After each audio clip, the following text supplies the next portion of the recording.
بسم اللہ الرحمن الرحیم۔ وہ آدمی بے حد پریشان نظر آ رہا تھا۔ قاضی نے اس کی طرف غور سے دیکھتے ہوئے کہا، تمہیں کیا پریشانی ہے؟ اس آدمی نے بھرائی ہوئی آواز میں کہا، جناب، میں شہر کا مشہور سوداگر وحید الحسن ہوں۔ قاضی نے چونک کر اس کے دیکھا۔ اس کے کپڑے بے حد معمولی تھے اور ان میں جگہ جگہ پیبند بھی لگے ہوئے تھے۔ قاضی کے ہونٹوں پر مسکراہٹ پھیل گئی۔ وہ اپنے تخت پر سنبھل کر بیٹھتے ہوئے بولا، میں تمہیں پاگل کہوں یا دیوانہ؟ حالانکہ میں نے اس رئیس سوداگر وحید الحسن کو آج تک نہیں دیکھا، مگر اس کے عمارت کے قصے ضرور سن رکھے ہیں۔ ایسے کپڑے تو اس کے غلام تک بھی ہاتھ لگانا پسند نہیں کرتے جو تم نے پہنے ہوئے ہیں۔ پھر قاضی نے وہاں پر موجود لوگوں سے سوال کیا، کیوں بھائی، کیا تم میں سے کوئی شخص اس بات کی گواہی دے سکتا ہے کہ یہ شخص وحید الحسن ہے؟ ایک آدمی اٹھ کر بولا، قاضی صاحب، اس کی شکل تو وحید الحسن سے بے حد ملتی جلتی ہے، مگر حلیہ اس جیسا نہیں ہے۔ میں وحید الحسن کو بہت قریب سے جانتا ہوں۔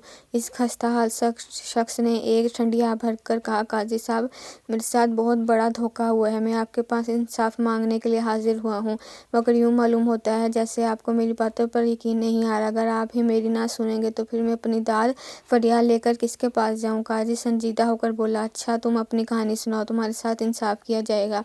اس آدمی نے کہا، جیسا کہ سب جانتے ہیں کہ میں ایک سوداگر ہوں اور مجھے شکار کا بے حد شوق ہے۔ یہ کل کی بات ہے، میں اپنے گھوڑے پر سوار ہو کر جنگل شکار کی غرض سے گیا۔ میری بدقسمتی یہیں سے شروع ہوتی ہے۔ ایک ہرن کے پیچھے میں جنگل میں دور تک نکل گیا۔ اس ہرن کو تو خیر میں نے شکار کر لیا، مگر اپنا راستہ بھول گیا۔ بھٹکتا بھٹکتا ایک جھونپڑی تک پہنچ گیا جو جنگل میں ہی بنی ہوئی تھی۔ وہاں میں نے ایک ایسے شخص کو دیکھا جو شکل و صورت اور قد و قامت میں ہو مجھ جیسا تھا۔ میں اپنے ہم شکل سے مل کر بہت خوش ہوا، مگر مجھے کیا پتہ تھا کہ وہ بعد میں مجھے دھوکہ دے گا۔ اس شخص نے میرے لیے کھانے پینے کا بندوبست کیا اور پھر مجھ سے میرے بارے میں باتیں پوچھنے لگا، جو کہ میں نے سچ سچ بتا دی۔ ہم لوگ بہت دیر تک باتوں میں مصروف رہے۔ رات زیادہ ہو گئی تو اس شخص نے مجھے شربت کا ایک گلاس دیا۔ گلاس میں موجود شربت سرخ رنگ کا تھا اور اس میں سے بھینی بھینی خوشبو اٹھ رہی تھی۔ میں نے اس کا شکریہ ادا کر کے شربت کا گلاس منہ سے لگا لیا۔ ابھی میں نے آدھا شربت ہی پیا تھا کہ میرا سر چکر آنے لگا اور میں زمین پر گر پڑا۔ پھر مجھے کوئی ہوش نہیں رہا۔ اگلے روز میری آنکھ کھلی تو میں جھونپڑی میں اکیلا تھا اور یہ شخص وہاں سے غائب تھا۔ میرے جسم پر میرے کپڑے بھی نہیں تھے، بلکہ میں ان پھٹے پرانے کپڑوں میں ملبوس تھا۔ میری سمجھ میں کچھ نہیں آ رہا تھا کہ میرے ساتھ کیا ہوا ہے۔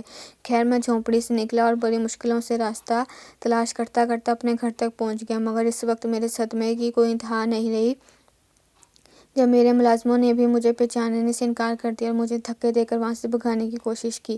میں ان کو یقین دلانے کی کوشش کرتا رہا، مگر ان میں سے ایک ملازم نے مجھے زور کا دھکا دیتے ہوئے کہا کہ وحید الحسن تو گھر میں اپنی بیٹی کے ساتھ موجود ہے۔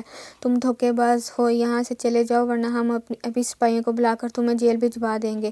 عین اسی وقت میرے گھر کی کھڑکی کھلی اور میں نے دیکھا کہ یہ مکار شخص میری بیٹی کے ساتھ مجھے دیکھ کر ہنس رہا ہے۔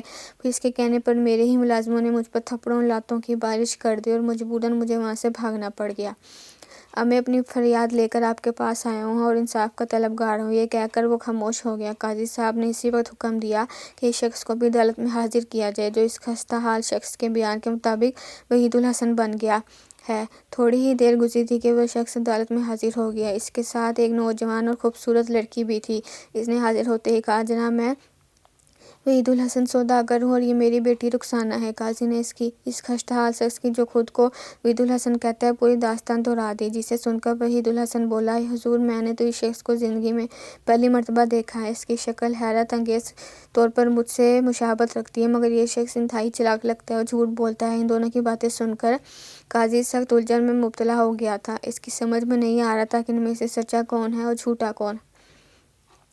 اس نے رخسانہ کی طرف دیکھا تو اسے محسوس ہوا کہ وہ ایک ذہین لڑکی ہے۔ اس نے رخسانہ کو مخاطب کر کے کہا، بیٹی، تم نے پوری داستان سن لی ہے، تم کیا کہتی ہو؟ ان دونوں میں سے تمہارا باپ کون ہے؟ خستہ حال شخص کی آنکھوں میں ایک چمک سی ابھری۔ وہ پرامید نظروں سے رخسانہ کا چہرہ دیکھنے لگا۔ عدالت میں تمام موجود لوگوں کی نظریں سوداگر وحید الحسن کی بیٹی رخسانہ پر لگی ہوئی تھیں۔